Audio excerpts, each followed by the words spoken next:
Yeah, what's good? What's good? What's good, man? Charlie Brother Mark, you in here? Yeah, I'm in here. Yeah, man. Yeah, so we gonna go ahead and get this thing rocking and rolling. I see we got two people in here, man. If you're in here, please go ahead and identify yourself and jab that like button. And we're gonna go ahead and cook on this Bud and Pacquiao situation. But yeah, man. So what you think so far, man? I know it's been a lot of talk going on around, out in the boxing world about Pacquiao Bud and is it going to happen? Is it not going to happen? Some people pushing for the fight. Some people don't want the fight to happen for some strange odd reason. There's just been a lot of riff-raff going on when it comes down to this fight, man. Give me your thoughts on this. Bro, it has gotten so crazy that you won't believe what I just found out. What There, happened now? there are people on YouTube using an article that has come out saying that that according to Manny Pacquiao's management, that the fight between Crawford and Pacquiao is nonsense. Yeah, that's the same thing I pretty much had browsed across, which Do you I, know, bro? Now I'm gonna tell you, bro. The guy that wrote the article, his name is Bong Lozada. Look him up on Twitter. This nigga is just a he's he's a wrestling fan who put out a fake article under some news called Inquirer. It's all fake news, bro, because he says his views are of his own on his Twitter page. He and made that so they don't want the fight so bad that they're willing to make up an article. Literally. This is a made up article from a source that is not boxing news. they just took that and ran with it. And they took that and ran with it. You could look it up yourself. His name is Bong Bong, and then Lozada, Lozada.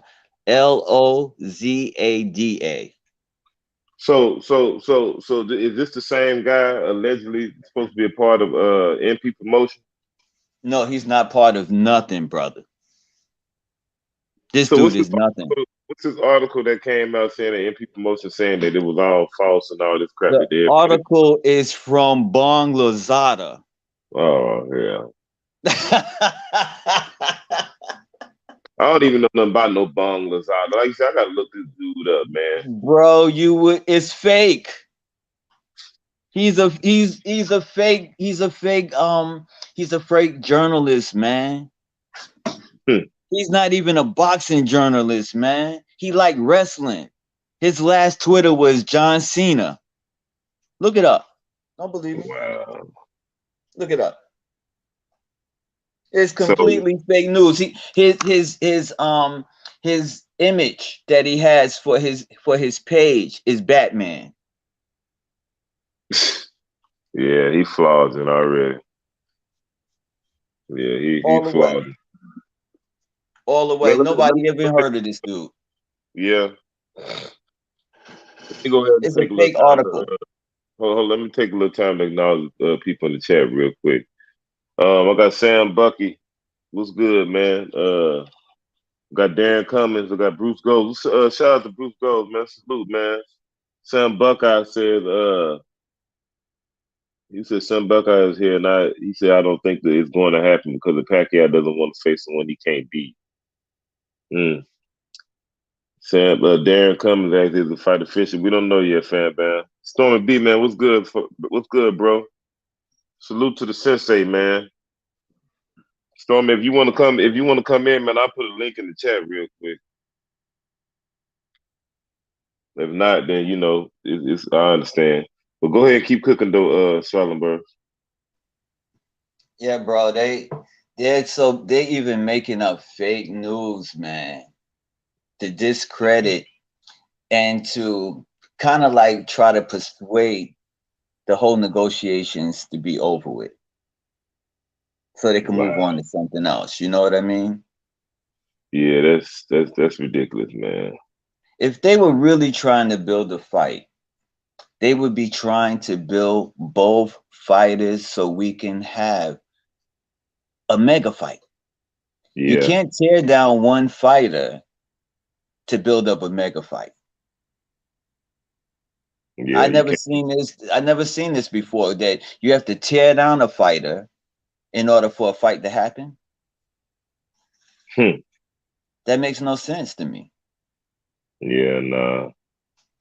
If you really wanted to fight, then you would say that this is a worthy opponent and blah blah blah. You build the fight up Yeah, instead of trying to talk your way out of the fight by saying he's not worthy, he didn't do this, he didn't do that, even though he was only a welterweight for 3 years. He been on Earl Spence been a welterweight for 12 years. Um Keith Thurman been one for what, 14 years? Since yeah, he been there for 2007? yeah for a grip. Hmm. But they want to compare the two welterweights and they want to erase everything that Crawford has accomplished before he became welterweight and just concentrate on his welterweight career. Hold on one second. Hey, Stormy, shoot me a text real quick, man, because I'm having a hard time trying to put it in the chat. So shoot me a text so I can give it to you in your text, and then you can just hit the link from there. Go ahead. It's real strange, bro. I never seen this kind of thing before, man. It became weird now. It's like creepy. Yeah, but just the whole reason for them not wanting to see the fight is just so weird to me. Like how you sit up here, this is what I'm trying to wrap my brain around.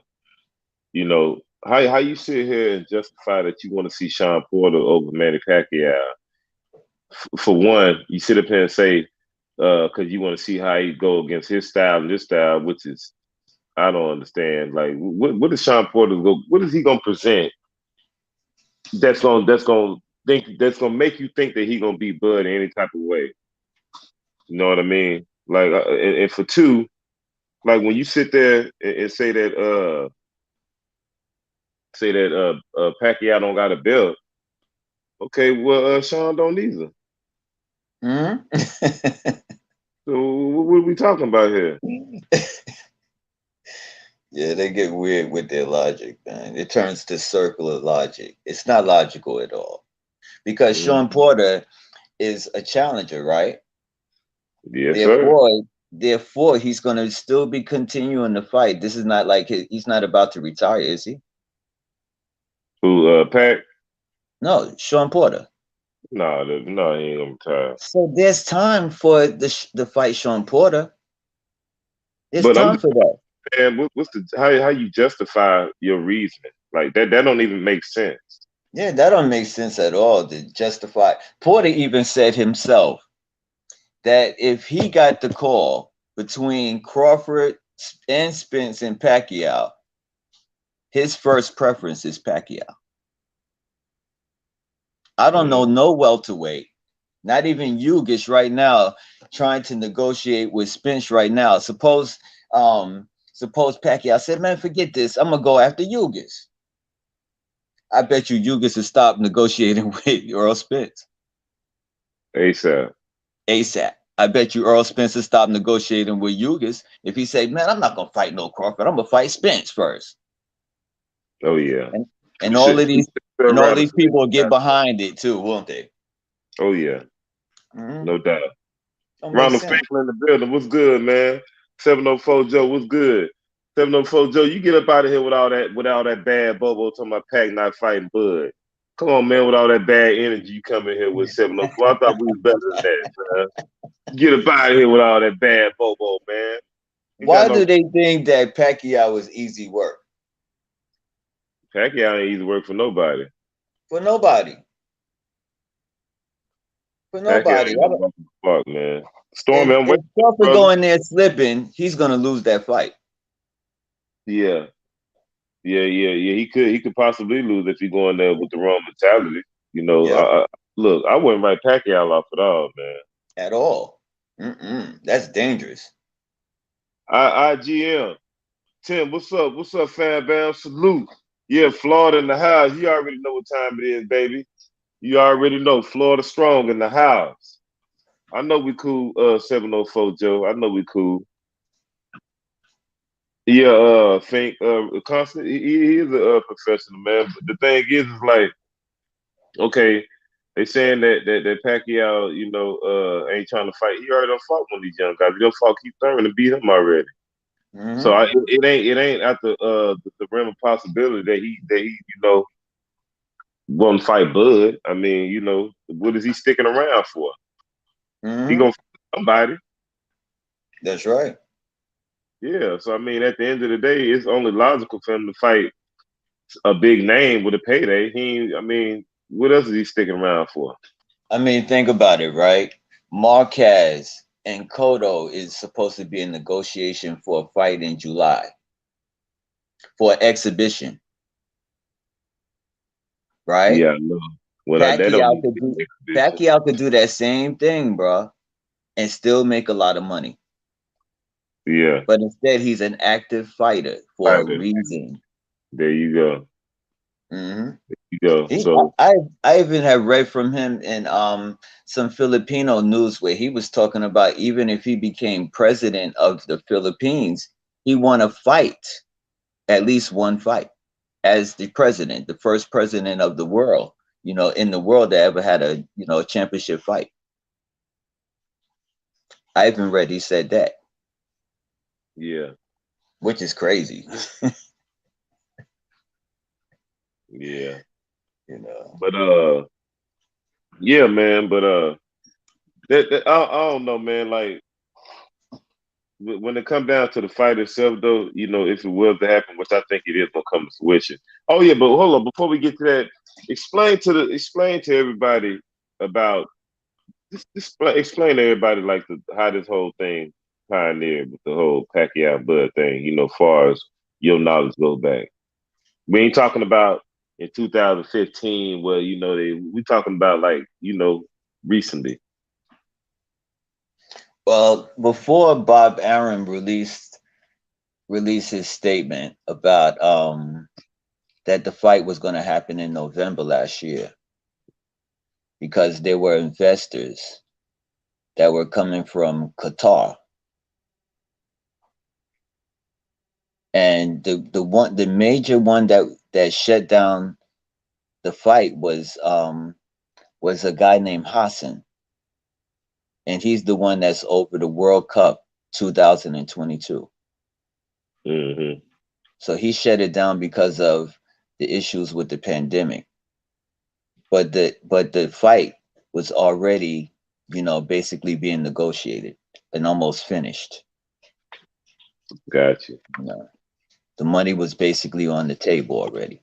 So then, right after So that, hold on. So before you dig into that, so you telling the fans, I mean, and people that's listening that Bob Aaron don't have nothing to do with this, really, far as like the financial backing of this fight. the financial backing is coming from Middle Eastern investors. It's Okay. it's a it's Bob Arum is promoting. He's not just investing; he's promoting. And the No, reason why I brought that up because you got people saying that Bob Arum is trying to cut Pacquiao head. He's trying to be stingy. It's like, but how is he trying to be stingy when it ain't even his bread? yeah, it's not even his Right. bread.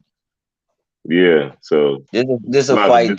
that they were calling for through those investors in Qatar because it was a way to build up the World Cup of 2022, which would be in Qatar next year. Next year. Yeah. Hmm. Hmm.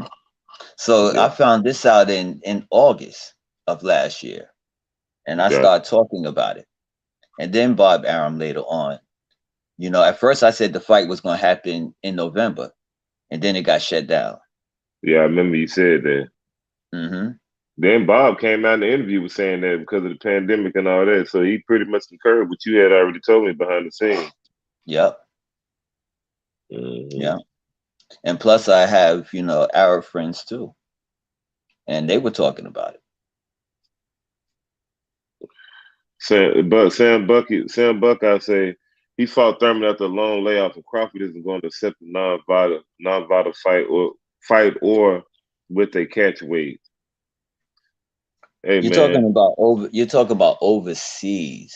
You're talking about Pacquiao does have certain advantages overseas compared to Crawford. look, I'm gonna be honest with you. Like I said, it depends on which Crawford come to fight. If he wants to box, I don't care what Pacquiao on, he's still gonna lose. But if Crawford comes with a reckless mentality, then that's gonna favor Manny Pacquiao. And I'm gonna be all the way honest with y'all. I don't think that Pacquiao is just gonna be able to outbox Crawford any type of way like that. I just don't see that Hmm. happening. I just Yes. think the only way he gonna be able to beat Crawford is if he knock him out. And I don't think that's gonna happen really either. Not saying that it can't. It's possible, but because Yeah. Pacquiao do have a puncher's chance. But Don't I just forget that Pacquiao do that shoe shining now too. yeah, but come on, Your man. shoe shine you and win the round. He Yeah, does that okay. very easy and technical. Yeah, okay, you think that's gonna be okay? I'm not saying that he ain't gonna be able to do it. I'm just saying like if he fight like a Victor Postal type of fight, that shoe Hmm. shine's still going out the window, Jack. Definitely. Going out the window. And like I Definitely. said, Bud is probably if he's smart to fight, he's gonna box and he gonna engage when he wanna engage. When Hmm. it's beneficial for him. You know what I Yes. mean? But I can see I could possibly see Pacquiao rocking Bud and hurting him or wobbling him. I could see that. Or possibly even dropping. I could see all those possible things. I could see Bud knocking him out. Stop it. Yep. I'm gonna tell you this. I don't see Bud winning no. Well, I could see him out boxing him, but I just think that when it all boils down to it, I think he's going for the kill. Yes, it would be very dangerous to leave it in the hands of the judges.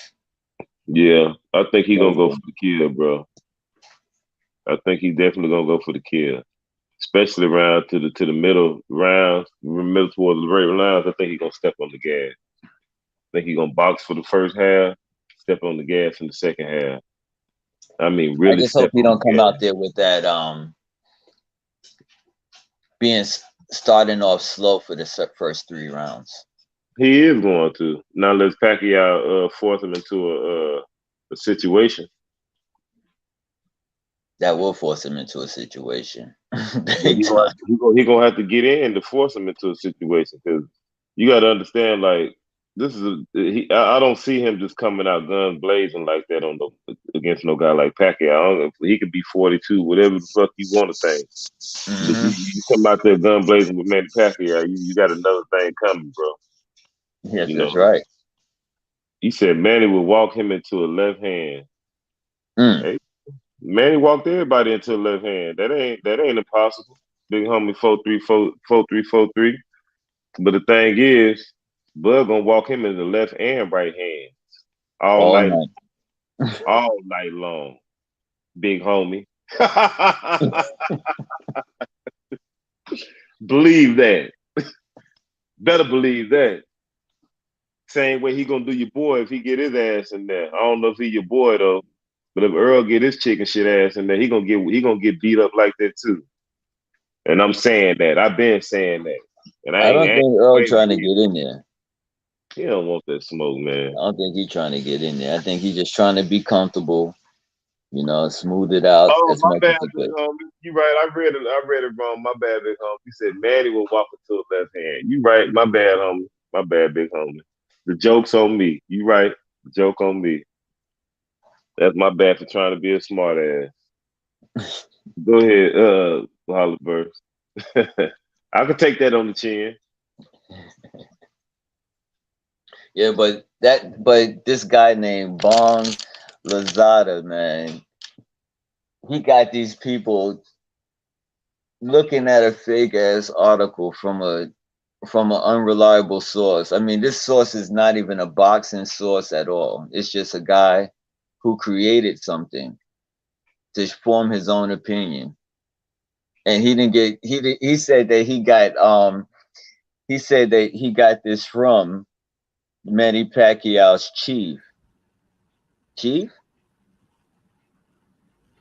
Chief, not manager? Chief Yeah, of Manny Pacquiao's promotions. That's yeah. not true. Let, He, let, he let- made something up. This guy is just Batman in it's all fake, bro. Just look at his Twitter, man. You'll see. yeah. Let me salute and welcome the Sensei Stormy B man in the house, man. Go ahead and speak your piece, What's brother. going on, Stormy? Before you do that, I got Texas T 346 in the house. It says salute my brother. Trap House has been a minute. Yes, it's been a minute. Texas T. I've been swerving in and out. You know what I mean? You just got to catch me when you catch me. But I be swerving in and out. 704 Joe. But hey man, watch out. Defense welterweight champion of the world, champion, Dallas, Texas. I hear you, Dallas. Ain't no love lost. I love Texas, man. I love Texas. I just don't fool with Earl Spence like that. He done got real phony baloney. You know what I'm talking about? But I got major love for Texas always. Uh, he said get Earl some jungle juice. Man, Ronald Finkley, you burn up, man. Man, a lot of these cats don't even know what jungle juice is. Boy, you wild. Hey, what flavor he need? The lemonade, or the fruit punch? What kind he need?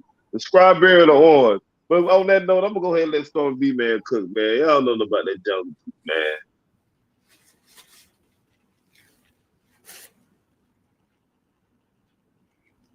What's good with it, man? Thanks for having me on. Salute to everybody that's out there in the chat. Salute to Marka here on the panel, man. What's going on with you guys? How you doing this evening? How's everything with you, brother? Good, man. Waiting to hear you go ahead and spit some of that knowledge, man. Look here, man. You timing was perfect. I just finished watching King Kong versus Godzilla, so I'm hyped up, man. I got a little old school in me with these old movies like that, you know. But and I flipped my YouTube on and I saw you had just gone live like maybe 10 minutes before that. So good timing. No, you guys are talking about a couple things. The This whole Spence, I'm not Spence, but this whole thing about Manny and Bud Crawford, whether or not it's gonna come off and things like that. I believe that Manny wouldn't mind fighting Bud, but he knows that Bud gonna get him, and he ain't trying to go out like that right now. He's trying to do some other things. And like I heard you say a little while ago, you were talking about his political aspirations and how he wants to make himself look good for that and everything. But let me just say this about that. Get your butt out the sport of boxing. You're a politician now. Stop trying to do all this stuff and hold the sport hostage and everything. And I know many people have said that about him holding the sport hostage. It's time for him to go head on. He's 40 plus years old. He's accomplished a great deal in the sport, and it's somebody else's time now. You don't get to hang around and suck the blood of the boxing fans because of these other uh, aspirations that you may have. There's people out here trying to make money, trying to make legacy, trying to become champion, and all of it. There's a assortment of things outside of what Manny is doing. And I don't like guys like him hanging around, being vultures, doing what they do. And I don't like when the fan base don't understand what they're seeing in all of this. You see, if Manny had taken his butt on after he lost to Floyd, everything would have been cool. Okay, because that fight was 5 years later than it should have been. Not that the outcome would have been any different, but the thing is, you drug fans along then. The whole thing about the Keith Thurman victory is he closely won that fight, but it was more of what Keith didn't do and hadn't been doing than it was of Manny doing what he did in the fight. So he's just another guy out here, a bloodsucker, and I want to see him get up out of there. If you're gonna hang around, get your butt in there with Bud or Earl or Porter, someone deserving. Power with a cane that you are, because it's not an old man's game. It's a young man's game. Regardless of what George Foreman made people think years ago when he knocked out Michael Moore, but people forgot, and so did Michael. Hey, Anybody? Storm, you in the bad area, Storm. Yeah. Yeah, you was cutting in and out a little bit. I Was it can hear you now. roboting? Nah, you just was Is you was just roboting? no, it wasn't robot. You had to just phased out for a minute and came back. Oh, I apologize. Yeah, somebody was probably trying to turn the audio off on me because I'm talking too much, but that's what I had to say, bro. Okay, I'm gonna read the chat, but I got a question to ask you after I acknowledge read the chat real quick. Shepherd King in the building. What's good, fam? Hey, if y'all just coming in here, y'all please jab that like button for me. He says, Stormy B Man, the Yoda of boxing, no doubt. Shout out to Stormy B Man. Ronald Finkley says, I'm watching King Kong versus Godzilla right now. Big homie 4343 says Earl overplayed his hand if Bud beats Pacquiao convincingly. Bud would be the A side. Big homie. I'm gonna tell you like this, bro. If Bud beat Pacquiao, it might not even be no Earl versus Bud fight. But we're gonna talk about that in a little bit too, because of we'll get to that. Just remind me to get back to that. Ronald Finger says we're limited in America. We are limited in America. Storm B, man, it's a better fight to a legend. All right, now Storm, my question to you is this: do you think the fight is gonna happen? And if yes or no, tell me why and why not. No, because of the reasons that Freddie Roach would have put it in Manny's mind to stay the hell away from Bud Crawford, because as he said many years ago, after the fight between Mayweather and Manny, when asked about fighters on the horizon out there that Manny could face and whatnot, when he was asked about Bud Crawford at that time, when Bud was considering moving up from 140, it was Freddie Roach that said, that's a bad fight for Manny. I don't like that fight because Bud can do everything that Mayweather could do, which gives Manny hellified problems. And then he said, plus he can switch. So that was something that Freddie Roach said years ago. And I believe that will sink in Manny's mind. And that will be a real driving factor, I believe. Yes, because I think with the bad press, the bad look of boxing, as of late, with these fake and false call outs and everything, that these men may have been backed into having to fight now to save face. It probably was an negotiation, and with Bob being the person he is and how he throws things around, because he never really confirmed that that's what it was. He just said they had something big coming, to be announced later, and or later this week or whatever. And though probably no real agreement has been met or whatever, not like the Fury and Joshua situation. Daniel, me boy, when he's out there boasting about the fight was made and everything, and it found out that they still haven't come together to get in the ring any closer than they were before. So, all that being said, it could be a situation where, yes, I could see the fight happening because they've backed themselves into this situation, and they will lose tremendous face, and it'll be a disgrace if this were true that they were negotiating and Manny is kind of wavering and whatnot, even though the money that was agreed upon It appears that they have investors who can meet that, and he's still trying to back out. So it's a 50-50. You know how you call a 50-50 fight? It's a 50-50 sense of it happening to me as a result of what they're doing. And it's just bad for boxing all the way around, the way these men are moving in the sport. These promoters are moving in the sport. The fighters are moving in the sport, where they no longer have any integrity. And it's all about dollar signs. I'm going to tell you something. I'm not an advocate of watching rich people flaunt their cash in front of my face. You understand? So they can go to hell.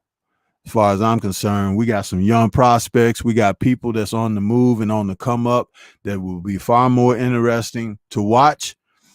And they haven't been tainted yet by what these idiots at the top are doing. And that's who I can turn my focus and my energies toward. And when they get to this point where they start acting like this, it'll be another shift in the paradigm for me again. So that's how I feel about that. And that's what I got to say about Yeah, that's reasonable though, bro. Okay. That's reasonable. Because they still are in negotiations. Nothing is completely official. Only thing that is mostly, solid is the investors behind it. And And I've that's what also lets you know that Manny is wavering, because if the investors are there with the money, isn't that what they're supposed to be about? But see, Manny don't want to take an ass whooping, just like a lot of these other fighters out here. They don't want to take an ass whooping. Hey, we didn't beg you to sign up to become professional fighters. You chose to do that. And I ass think whoopings happen with the sport.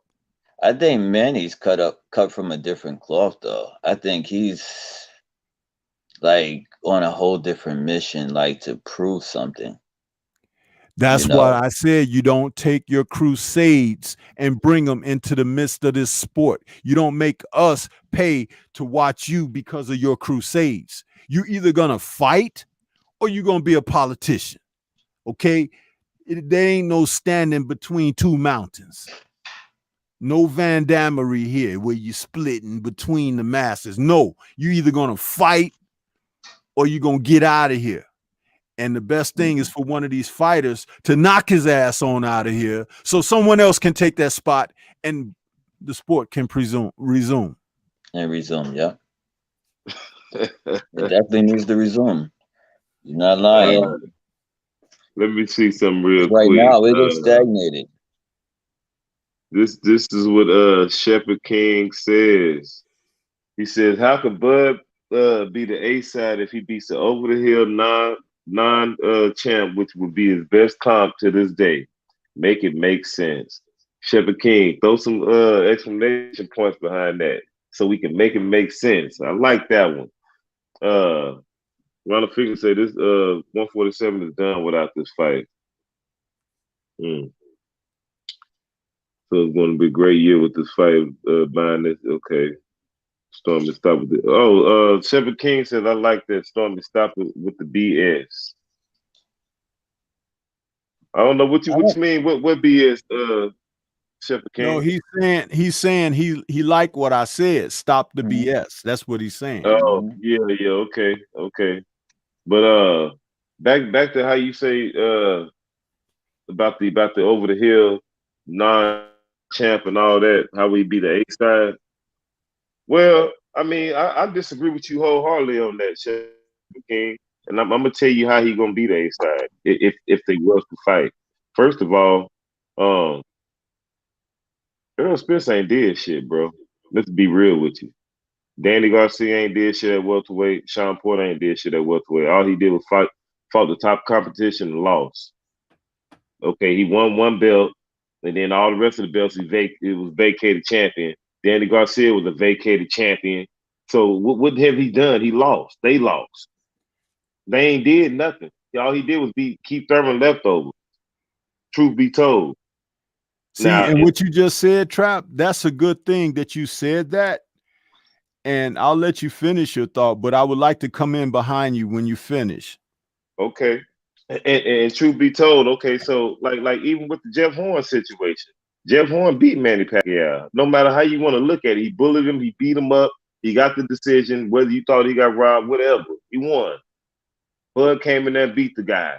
So then, if he goes in there and beat Manny Pacquiao, there ain't even no way you can even dispute or argue that. But what are we talking about here?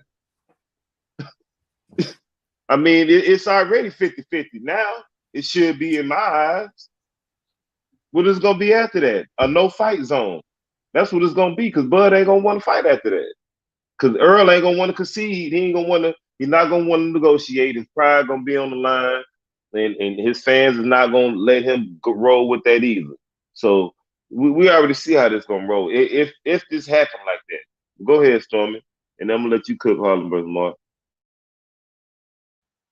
Yeah, I just wanted to add on to what you're saying about, you mentioned Porter, and yeah, he's fought guys, but he's lost, and he was able to get a couple of vacant title situations and stuff like that, which is ironically a truth revelation with what you said. Check this out. You know how earlier in your conversation before I joined the panel, you were talking about they don't want to give Bud the credit for what he's accomplished before arriving at 147, when all of them have been at 147. So he's coming up to join their party from a party that started for them right where they are. So he's coming from other parties arriving on their scene. But check this out. What you just put out there, you and Mark, you have to understand it from this perspective. This is why they all need one another. Keith Thurman was the first to get there, because even when he had the opportunity, Porter dropped the ball when he lost to Brook. Okay, meaning, you're not the champ, because he lost a fight that he should have won if he's really championship caliber material. Now, Kell Brook took his title. Okay, so that meant that Sean had to go back to the drawing board and figure some things out. Thurman was chasing after Mayweather, who was the crown prince, right? But when Mayweather went away and Thurman finally got his title, what happened was he was supposed to be the man with the takeover and everything, but he immediately rested on his laurels and started talking about what other fighters need to do, how they need to get belts, and all of this stuff. He started acting like a diva. Okay. And then he started faking these soft tissue injuries and stuff like that, so he didn't have to fight and everything, because he liked laying up with women and stuff, because he got a little money and everything. Now his lifestyle has changed, you know. So when you really think about it, all of these men have flaws. But Bud Crawford, who is newest on the scene, is a guy who would have been thought of as slim and easy pickings when he first arrived, but he arrived with something that most of them didn't have already. Even Thurman, who had won a belt, and Porter, who had lost a belt twice. Bud brought championship experience, no losses, and a skill set that none of them have shown. That's why they didn't want to go over there and face him. Had that been Horn coming up there with the belt, they would have all jumped over there to get that WBO belt. But Bud presents a different set of problems. That doesn't mean that he's not going to beat those guys or they're going to beat him. It just means that they don't want to face the tough task because no one has called them to task. And even as they have faced one another, like you've seen Danny Garcia fight Porter and Thurman, and you've seen Porter fight Thurman, Garcia, and Spence, all of them have not round robin with one another. And they've all left Bud on the outside because that is the most telling situation with him. So the more they try to devalue what he brings, the greater the value that he brings shines through if you have sensibility. See, because the thing of it is like, oh, well, he ain't nobody, he ain't fought nobody. But guess who's saying that? The fans. not the fighters. Because the moment that one of them begin to speak that about him, you know he'll be at their door, right? This is not about calling one another out and all of that. But if you're trying to discredit what he is, what he's accomplished, and what it's going to be when it's all said and done, notice how nobody's stepping to him like that. But the fans are emboldened with their words. And even some of the content creators out here are emboldened with their words. But I know a diamond in the rough when I see one. It's just amazing that the guys of this era, and along with the fans and the beta male aspect and thought process of this era, can't recognize that. It's one of the reasons why people have fallen in love with Floyd so much that they can't see other fighters who were on the horizon before Floyd arrived on the scene. So you go with what you know. And if it stops with Floyd, then you don't know much, because there were far more fighters out there who were every bit as great, if not better, than what Floyd has brought to the table. It's just that Floyd is the most accomplished financially, and that's where I give him his credit. But that's what I had to offer. I want to go ahead and let Mark say something. No, that was very, very, very telling what you just said just there, right there, bro. Because as they toss back and forth fighting one another,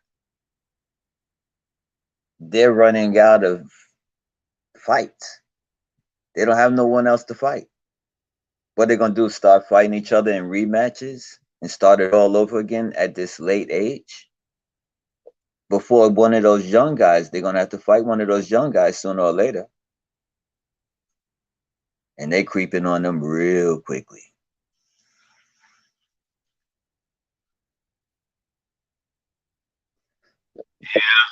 Um, yeah, it's only a matter of time, man. Like they need to fight each other right now. Time ticking. You got guys like Danny Garcia moving up because he know it ain't no chance in the world that he gonna even make any noise at 147. So he said, I might as well get the hell out of here because the party's over with for him. But if he wanted to do something great, Trap, all he had to do was go call Bud, because Bud, Danny Garcia is one of the names that he had on his list. Well, according to PBC Nation and Spence Nation, he never got an offer. Manny got an offer. He never negotiated. They all got an offer. Yeah, absolutely. But see, that's what I'm saying. He got the same offer that Amir Khan got, but Amir Khan actually wanted the fight, and so he sat down and negotiated a higher price. Danny didn't even want to sit at the table. He didn't even want to return no calls. He didn't even want to acknowledge the call out. He just automatically said, that's not enough money, and that's it. And Danny Garcia, just like a crab or a lobster boiling in that water. You know, when you boil them on a slow heat, they don't realize that they're dying, right? You know that. But anyway, with Amir Khan, when he accepted that fight and he listened to the hype of the people, and there were people out here, even content creators in the community, they putting information out. Oh, this is a trap fight for Bud. And, you know, Amir can really box and he's got fast hands. I can see him winning the first 8-9 rounds and Bud stopping him late or catching him late or something like that. He got out there, and within a minute or 2 minutes of the first round, he realized, I done fucked up. Because he found himself on the canvas right away in that first round. And all the things that he had listened to, you know, these people out here talking, the ones who don't put their asses on the line, he realized, oh, this guy can fight. He's better than what they said. And then as he began to take a beating each round, and when I say beating, I'm talking about Crawford was beating him to the punch. He was beating him to the spot of foot placement and everything within the match. He was matching him with the hand speed. He was punching in between Amir Khan's punches. He was doing everything to break that man down mentally. So the moment that he had a chance to get out of there, he did. He quit. That's how bad he was beaten. He quit. And Amir Khan, let me say this. He's not a quitter. He's No. been knocked out, but he's not a quitter. I would never, ever accuse him of prior to facing Bud Crawford of being a quitter. He's been in some tough scrapes. Whatever Bud did to him that night, he realized he was on a different level. And Virgil Hunter was smart enough to give him an out, and he did. Yep. Listen, Yep. when you know boxing, you know what you're looking at. Not, Mm-hmm. and my words are not from fan service because I'm giving Amir Khan the credit he's due. Yes. I don't call him a quitter. He quit in that fight because he realized that he was not going to beat that man. He believed the papers, he believed the hype, he believed everything that you guys out here in the community was saying, because there are people who just don't want to give Bud credit. Yep. And Bud took the fight away from him. It's rare that you see something like that. And it happened that night. And guess who else saw it? All them other fools out there that don't want to get in the ring with him. Now they Yep. can talk crap all they want to. But just remember this, Sean Porter included, friends or not, there was a time when you all could have faced him and you didn't. That's Mm-hmm. not on him. That's on you. When Danny Garcia moved up, people was running to him.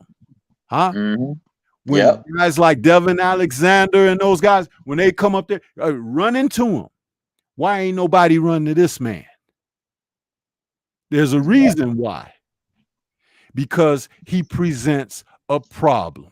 And a lot of these guys out here today don't want to deal with problems. Someone mentioned earlier in Drew Titan's stream that they say, well, wonder why AB and Bud never fought, never passed cross. Mm-mm. And I offered up, AB has too much crap going on outside the ring for that to ever come up, as an option on the table. You see, Bud ain't never had them problems. Bud been fighting. And when he wasn't fighting, you didn't hear from him. Mm-hmm. But these other men who have circumstances going on in their lives, always in the social media, always in the police blotter and all of that, how can someone get into a negotiation with you and you in and out of jail and backseat of squad cars and stuff like that, and people coming to your house to get you and everything like that? It's like he ain't got time for that. And it's only been over this last year that he started talking more on social media and stuff because y'all demanded it from him. Mm-hmm. And now when he started, you don't like what he got to say. Mm-hmm. That was never his forte to begin with. So you create your own problems with your foolishness. Mm-hmm. Yeah, It doesn't make sense. yeah, absolutely, man. You ain't never lied about that. Because everybody, he need to talk more. He need to do this, do that. Now when he start talking, now he talking too much. Now he's saying this. He controversial. He's saying Canelo don't want to fight black fighters. It's like when y'all was saying that he was dry and he had no personality and all this other stuff. Y'all had so much to say. But now when he talking, now you still got so much to say. Can't win with these people, boy. I tell y'all, you gotta do it. Just pray for them. Look at here. It's Stormy B. To be honest with you, I did not think Bud could outbox Amir Khan. Straight up. But when I seen it, I was amazed. Listen, I was, because I said the fight wasn't gonna be competitive at all. I thought it was just gonna be a knockout, but I didn't think it was gonna be a boxing lesson like that. Like he just schooled Amir Khan like Mark, that. let me say this to you right here now on this live stream. Yes. You are a hell of a man for admitting that, because we have about 85 to 90% who would not. Okay. And the thing about that is this. That's what they really mad about, because they were proven wrong. And they still want to be proven right by wishing other things to happen. But remember, it never gets total revelation until the men get in the ring. And I'll tell you this, any day of the week, a man who lives a clean life, and when I say a clean life, I'm talking about not being on the verge of going to jail and, having all sorts of other problems, drug infested, alcohol infested, all of that kind of stuff. When you don't Mm-hmm. have all of that and you live off the radar, so to speak, and nobody hear from you until you ready to fight again, that can carry you so much further than these men who are always in front of a microphone or a camera and doing the opposite. You Mm-hmm. see? And That's right. and also you look at how people win fights. You know, when they say that you ain't beat nobody because you made them look like they was nobody. Huh? Mm-hmm. You Yep. ever heard of that? That's a saying that goes back way before we were on this earth. Us three on this Mhm. panel. You make That's them right. look like nobody, then they say that they were nobody. But let's not forget, Spence was nearly neck and neck with Porter, right? Yep. On He bended was he knee. was neck and neck with Porter more than Kell Brook was with Yep. Porter. On Huh? bended knee. So styles make fights, right? Yeah. Mm-hmm. So when you Yeah. look at it for what it was, now don't forget, Porter was neck and neck with Ugas. And who might Spence be fighting next? Ugas. If Mm-hmm. Ugas go in there hungry, a lot of people may be saddened when it's over. But Yep. he's got to go in there hungry. It's not that I he know. doesn't have the ability. It's just that some men haven't been taken to task. Sometimes when you take a man to task, you realize something that was there that you didn't realize was there before. When Yep. Buster Douglas knocked out Mike Tyson, people didn't see that. But I saw it. I saw it because the man was 6'4", had a piston of a jab, could box like the Dickens, and was almost the IBF champion a few years earlier. But the reason that he didn't become the IBF champion that night against Tony Tubbs is because he had problems with his dad, who was working his corner, and he had a mental breakdown behind it because his dad was causing all kind of personal problems throughout the camp leading up to that fight and during the fight in the corner. They were Mm-hmm. warring in Buster Douglas's corner, and he just quit because he was like, "You guys, I'm in a fight here. I need you." See, that didn't get picked up by the HBO mics and everything. But he told Mm-hmm. the story later. If you watch his 30 for 30, when he was talking about it, he explained it. So Yes. he could have been the man that stopped Mike Tyson a lot sooner. He beat the crap out of Oliver McCall, who used to give Mike Tyson hell in sparring. You see, Mm-hmm. Yes. styles make fights, man. So Yeah. it was Buster Douglas's type of fighter that would always give Mike trouble. And that was a revealing thing. So when we talk about this with these fighters, there's not a lot that separates them all, but the one who can make the difference with them all is Bud Crawford. And Mm-hmm. Yeah. none of them are chomping at the bit to get to him. If he is not what people say he is or whatever, why aren't they banging down his door to get to him? Yeah. Seriously, We can. he got a Yeah. belt over there. Go after him and get this belt from this guy who's a little dude coming to your Mm-hmm. big party. Go get it. Who never Yeah. fought nobody. That should be easy work. We can solve this piece to the puzzle. Let me read a couple of comments real quick. Uh, he says, well, Shepherd King, you something else, man. Shepherd King say, Shepherd King, I don't know, I think you just don't like Bud or something, bro. You say you say what side of the street Earl? No, you said Terrence Crawford cleaned up his. No, this Ronald Finkel. I'm sorry. Yeah, you say yeah, but who was who was on Bud's side of the street? See, this is what I'm saying, bro. This is the reason why the fights ain't happening because of comments like that that get regurgitated all over the internet. Like we got to stop with that, bro. This is the reason why. Why are we even talking about a side of the street? Like if you're a boxing fan, why you ain't promoting the fight to happen? Why are we talking about a divide? And why didn't Crawford sit there and say when they asked him about Victor Ortiz, he just said, "Well, he's on the wrong side of the street. Got to come to Top Rank." He ain't say any of that. Said I'll Exactly. smash him. That's it.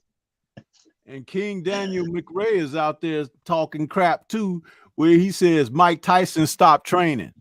Listen, you can say that if you want. Everybody want to make excuses for Mike Tyson, but Mike Tyson don't make excuses for himself. You know what Mike Tyson said on the interview, and you can pull this interview up.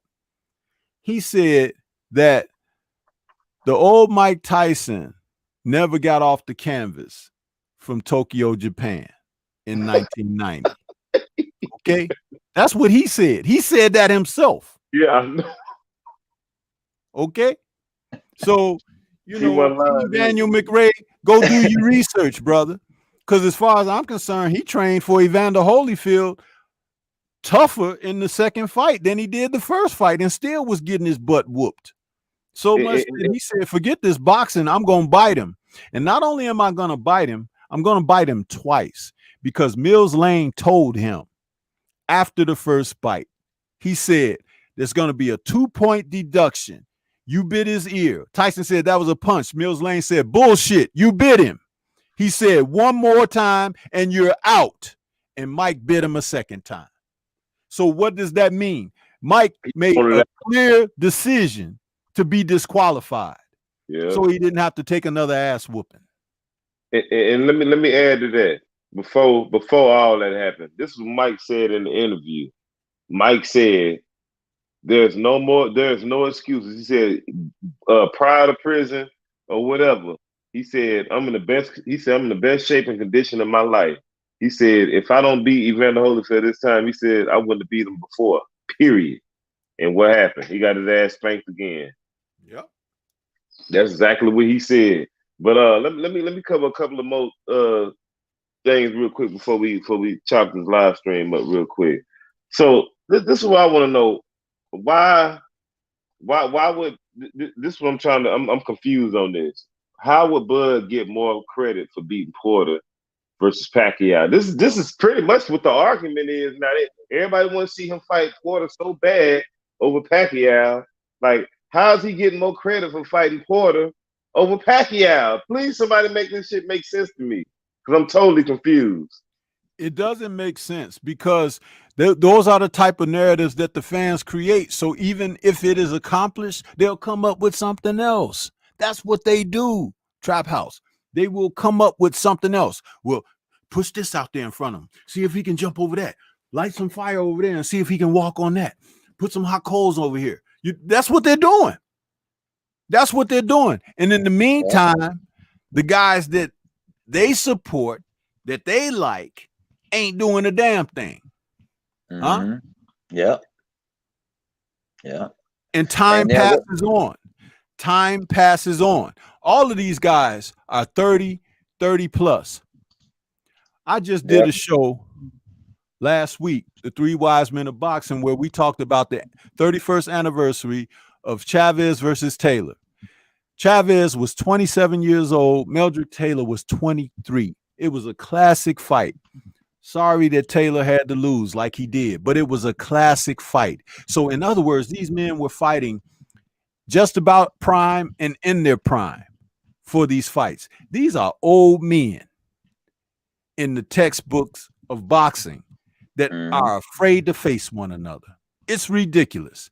And I would be ashamed to be a supporter of guys like that. Knowing what I know about the sport, knowing the history of the sport as I do, and looking at these men clamoring and acting like they should be paid handsomely for not doing a damn thing. I ask you this. When Earl Spence beat Mike Garcia, what was he beating up on? A little guy, right?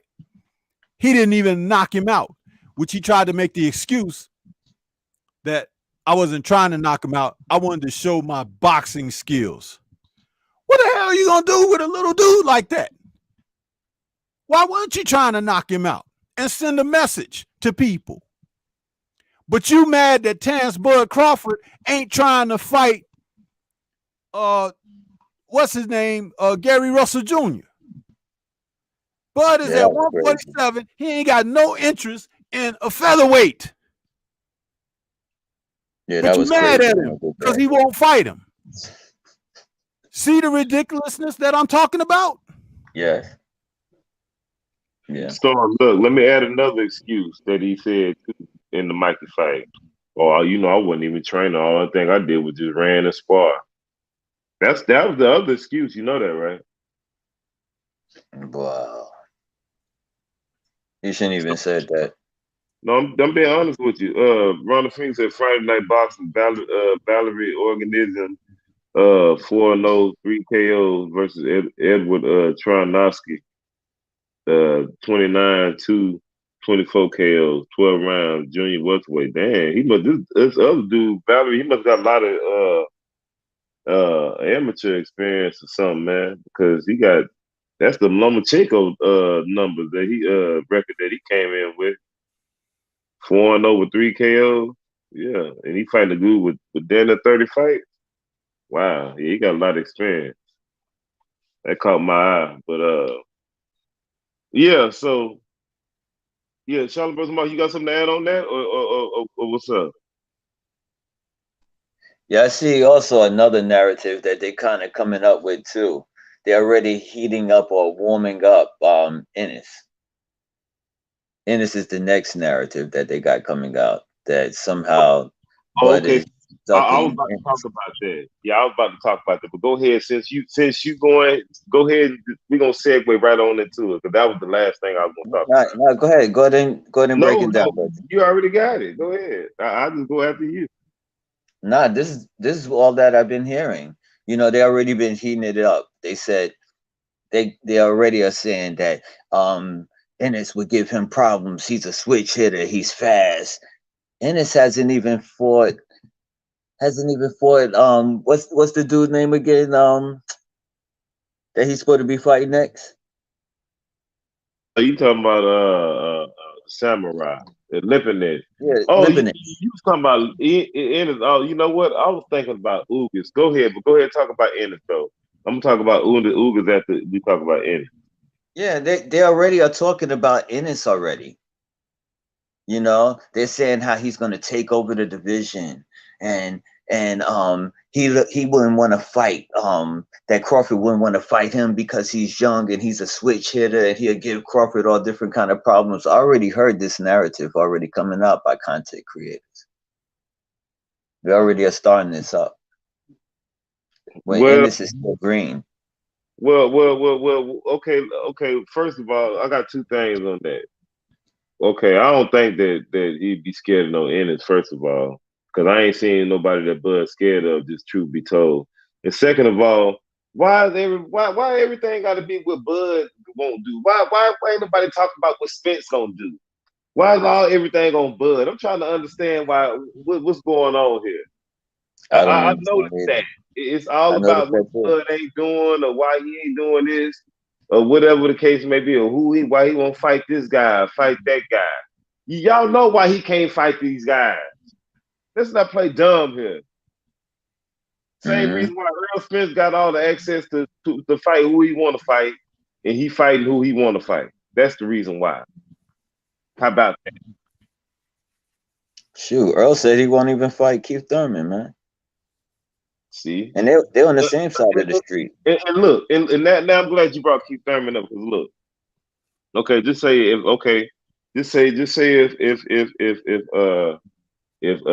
Bud and Pac don't work out. So what if Bud and Pac and Thurman fight? How is that gonna make Earl Spence look? Oh, that would be bad. You done fought this dude leftovers, and this dude done bypassed all of that and done got the man who beat your leftovers supposed to beat this guy. Yeah, that would look bad. Somebody please explain to me how would that look? If I'm just saying if that's in the works. Yeah, that would look bad. That would look bad because he tried to come through the back door instead of just going to Keith Thurman. He could have got to Keith Thurman, but his pride, you know, he felt some type of way. So he said that he wasn't gonna give him a shot. But in actuality, he should just went on ahead and did that. For That was real. clearing up everything, Hmm. you know. But That would have made sense of the Porter and the Danny fight. there you go. There you go. It would have made all now. Danny and Porter don't really make sense if you don't beat Keith Thurman because they ain't did shit. That goes back to my point again. Yeah. I don't care. Look, y'all can get mad and say that I'm talking whatever. I know a lot of people think that I be catering for Bud. I'm just stating the facts. If can anybody argue with me that Sean Porter and Danny Garcia, both of these two niggas together, can't rub two nickels together, and it ain't worth a dime in caveman money. They ain't did nothing. Explain to me who they beat and what they did. Nothing. Anybody else got something to say on that before I get on Ugis? But I get on Ugis too.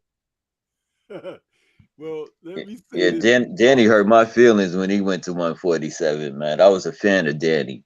Yeah, okay. Go And ahead. then, then when he went to 147, he fell off, man. Go ahead, Stormy. No, I just wanted to say that Keith Thurman is the wild card in all of this because he does have ability. And when he didn't go ahead and face Earl when he should have, when he didn't face Bud when he should have, he made, you know, he made things difficult and assisted with things becoming as they are. But he might also still play a wild card role in this because if he wants to continue to campaign at 147, if he hasn't retired, if he hasn't hung everything up, he could come back in here and stir up some mess. And the motivation behind having lost to Pacquiao and trying to regain and come back, because now that you have a loss, it's like that's nothing you have to worry about anymore. Now you have to worry about getting your get back. Some fighters can be inspired in that way. Whether he can, it remains to be seen. But Danny Garcia, thinking about going up to 154, there's no one up there that can't put him to task.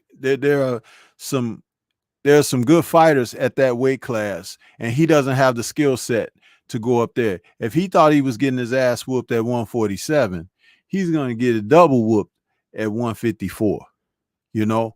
So, and I'll say this, and many people may not agree with this, but the Spence fight was there for the taking for him, and he blew it. He blew it just like a guy who promised this woman everything he was going to do to her. And in the first 30 seconds, it was over. Huh? That was Danny Garcia on his big night with Earl Spence. So go sit down somewhere and enjoy your money. But as far as these other guys, I think at the end of the day, when you look at who's going to settle things, this kid, Boots Ennis, he has talent, he has some ability, but he's very immature. He plays too much, he clowns too much. I've seen that before too, you know. And there's a guy that Trap House will remember named Booker T. Ward, who forever became famous after one Anthony Hembrick came out there clowning and showboating and everything. And what happened to him? Trap House, what happened to Anthony Hembrick? Got put to sleep. Yeah, he came out.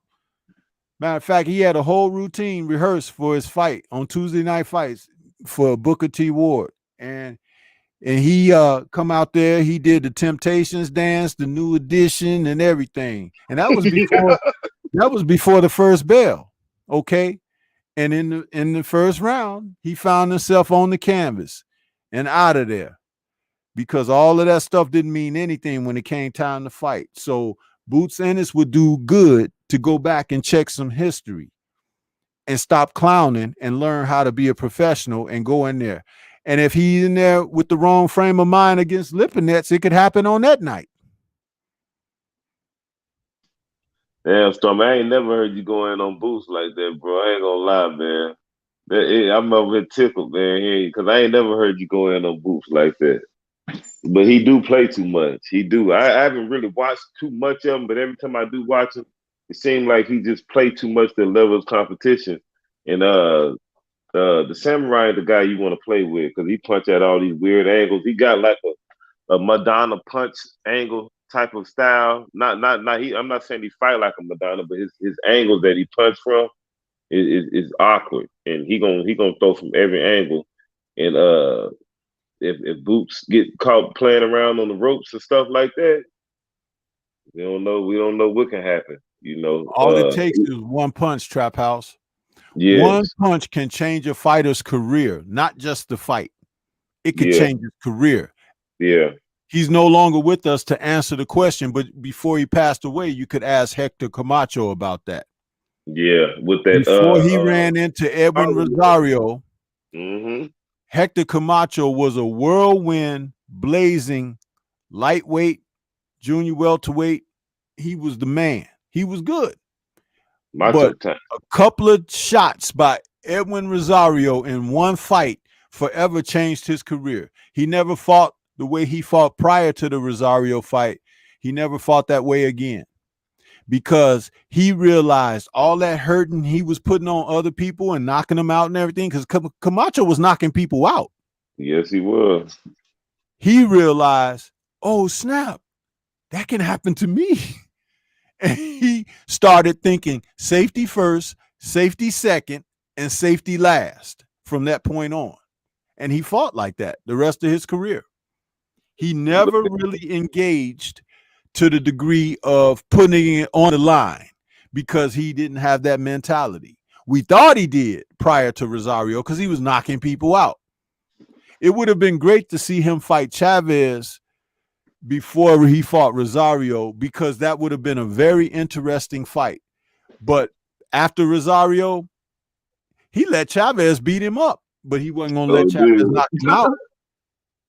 No, and they even had Miss Camacho like I don't want to see my son in another fight like that with Rosario. She was that was they was all looking sad over there in the crowd like what's going That's on here? boxing, bro. That's Yeah. boxing. That's what can happen. It could be you on any given night on that canvas with them putting smelling salts under your nose and picking you up putting you on the stool and everything, while the other guy got his hands raised with the referee. See, that's what these guys don't realize. They think you fighting a host of setup fights where you're looking great. It's a showcase for you. It's your party. But when you're in there with somebody who's capable, it could be their night. You understand?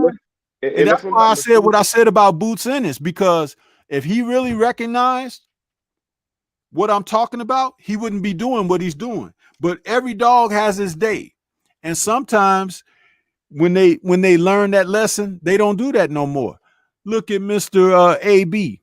Remember before the Maidana fight, how AB fought? Mm-hmm. And look at how he fights now after the Madonna fight. Think about it.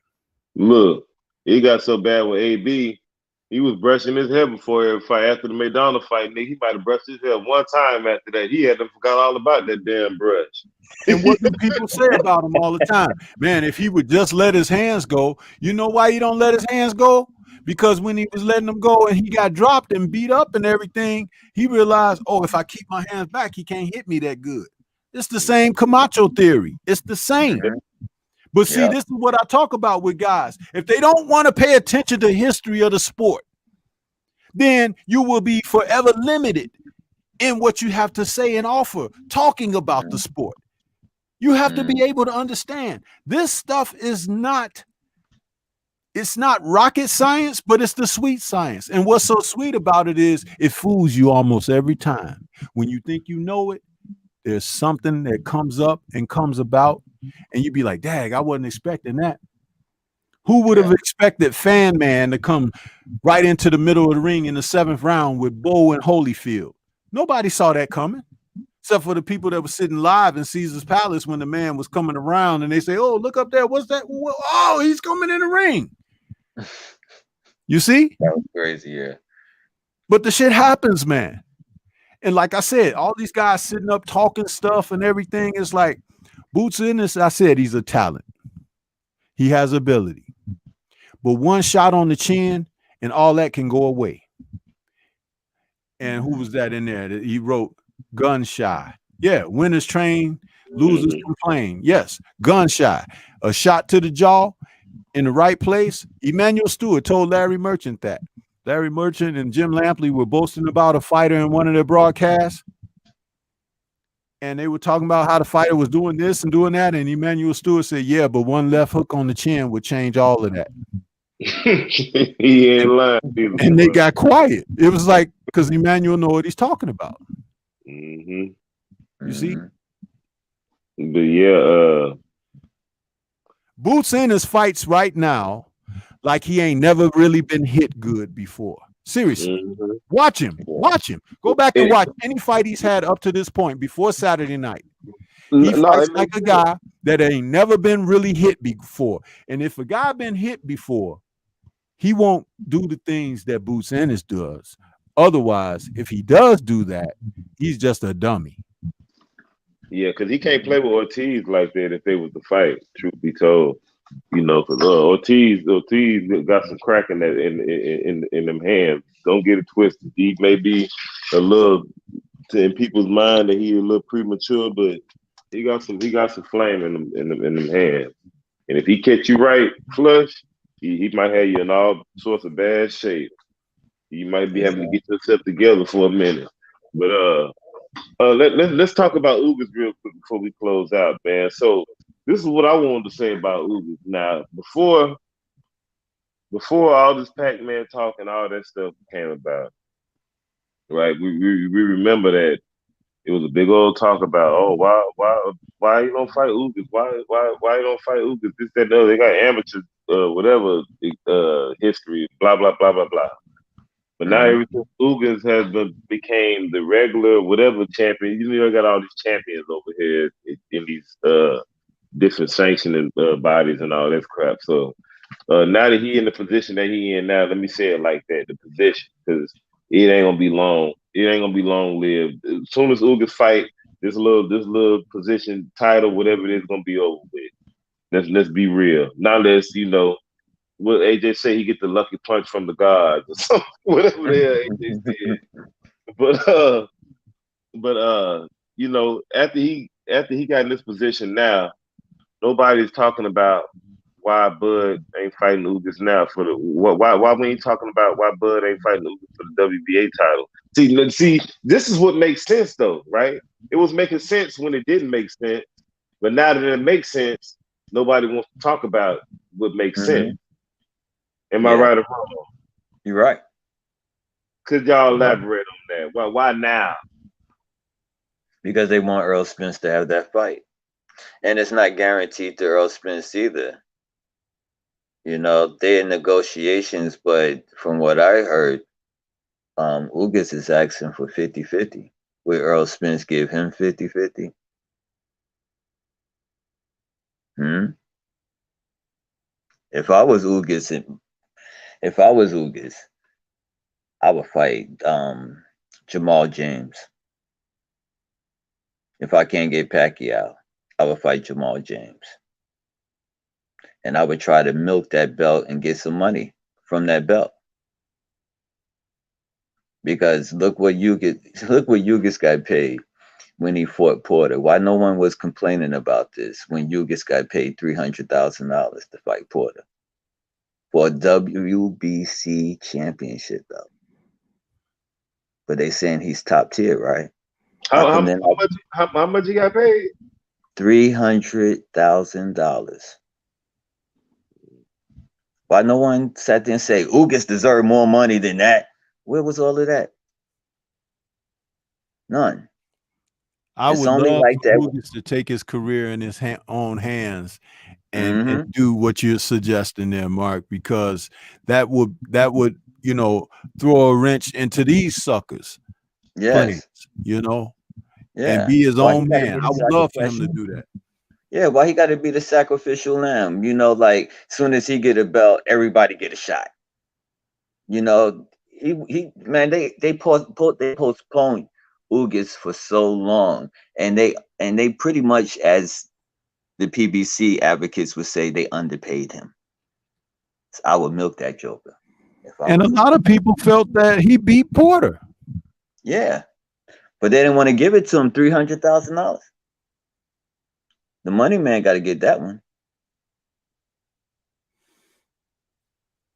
You know, but Porter got paid. What was it? 1.5? Hmm. But no But one's he went talking on. about that though. But Yeah, they saying that PBC pays so much. But Ugas didn't get paid like that. And Porter So didn't want to take that 1 million for Bud. that's right. really, they was going to get. They said they was going to give him what 1 million guaranteed, and then that wasn't even whatever on the backside or whatever the case may be. So he's going to get more than that, whatever. But hmm what you got to say about that Uga situation, Storm? Well, I just said I agree with Mark. It's like, hey, he Oh, should go out there and take his career into his own hands. Look out there to go after what's his name, Jamal James or someone. You know, he can go out there and say, hey, give me Josecito Lopez or somebody. You know, he could just make some money with his belt. It was like, you know, they were disrespecting him before they was disrespecting Bud. They were. And I can't help but to think that a little bit of it is discrimination too. Isn't he a Cuban brother? I think he's Dominican. Dominican, yeah. no, And he Cuban. He Cuban. and, and let's just say it. I'm being real. There's discrimination out here against some of the Latin fighters that are coming from, you know, different parts of the world. It That's right. cannot be slept on. And you know me, Trap House, I speak it like it is, bro. So I would love to see Ugas take his career into his own hands and go out there and do some things before he even considers Earl Spence. And if he do it hmm long enough, maybe Spence will get himself in some trouble again, and it might not have to be Spence that he faces. That's right. And let me say this: while you said that, get himself in some trouble again, I'm gonna say this. I'm glad you said that because I wanted to say this live stream, but I totally forgot. Thank you, Storm, for bringing this up. I want everybody to understand one thing: the difference between Terrence Crawford and Earl Spence. If you look at their surroundings in their environment, who they surround themselves by around, and it's a simple saying, you know, that goes like this: show me your friends, and I'll show you who your future. I'll show you your future. And then when you look at Earl Spence, every time he go out, he got his, you know, his hip hop buddies, his street buddies with him, whatever. But when you see Bud out and about, he always with his boxing friends. Like you got Jamel here, he with Bomac and all those guys. It's on some boxing tip. So it's self-explanatory. Very rarely you see him with guys that he grew up with like that. You know, guys like Bernie, but Bernie into the boxing. He train and do all that other stuff. So it's a simple distinguishment that you can just always tell whose path gonna go where in life. And that's all I pretty much want to say on that. Yeah. Yeah. But So yeah. Yeah, but I'd like to see Ugas take his career in his own hands, man. There's so many chances out here for guys, especially with so many titles. So you do what you don't have to do what you're pressured to do or what people think you should do. Do what you want to do. And it's just like Manny Pacquiao. If Manny Pacquiao wanted to fight him for that belt to try to get that belt back, Manny Pacquiao got to pay. You got to pay to play, homie. You had the belt and you wasn't doing nothing with it. So if you want to come see me, you're going to have to pay me. Meaning I'm going to have the greatest payday I've ever had in my career, all previous paydays combined, plus, and then I might negotiate with you. You see? You don't yeah, just say, yeah. You just say, hey, we can talk. But in the meantime, line up a couple of these other guys for a couple of showcase fights for me, and I'm gonna go out here and make some money for my family. That's right. Mhm. Because he's been putting on in the work on social media, to get his name out there within the last year. So I don't see why he wouldn't take his career in his own hands. Why he would just give in to the pressure. I don't know. The proof is in the pudding. The time will tell. But on that, Hmm. I'm close out. But before I close out, I'm gonna say one thing to King Daniel McCray. Please do. Please say something. Get Yeah, him trapped because I was gonna get him. But you please get him.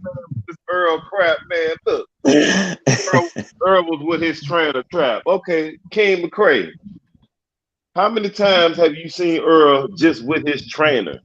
Answer that. How many times you just seen him with it? Let's not act like he just with his trainer, his girl, just that one. That you just saying just that one time. When you say was, that implies that one time. Let's go ahead and generalize this. How many times had he not just been with his trainer or etc.?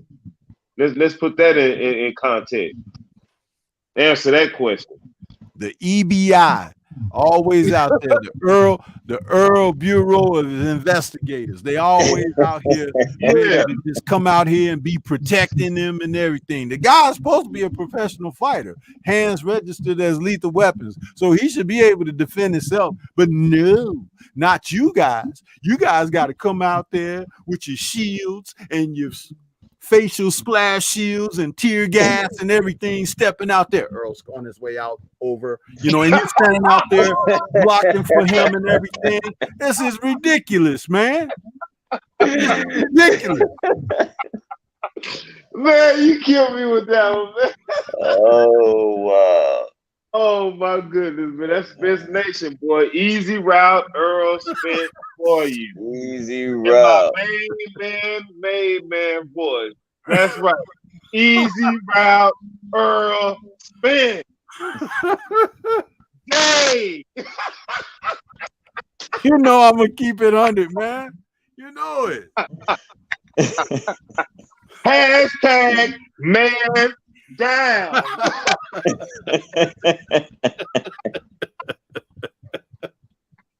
Hey, Oh my goodness. Yes, sir. Man.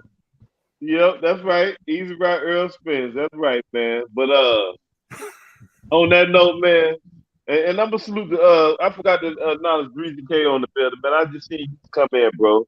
He said these Spence fanboys really don't want the Crawford fight to be. They don't want Crawford to be successful. You ain't lying, Breezy KO. They be hating on Bud by any means necessary. I hear you, 704 Joe. Hey, Hashtag. Yeah. have, have, Okay. have any of y'all ever heard of Crawford talking about A side, B side before in any fight? No, no. not up until this crap here. Yeah, so I don't know why they saying that if he beats Pacquiao, he's going to be talking about A side, B side. He just want to fight somebody. Man, look, like Bernie the boxer said. He said this, and I'm a paraphrase, but somewhat quote at the same time. On the cool, Earl don't even know Bud to fight him in his own in his own ranch on the real for free for the free. Beat his ass in front of his own yard. He don't give a fuck where they fight at. Dang. How about that? Now you tell the truth that 704 Joe, hashtag the truth. If he's so much the truth, tell him to line his ass up. Strap season. Huh? Come get that strap if he's so about that. On that note, we're up out of here, man. I'll holler at y'all. Peace. All right, peace. Peace.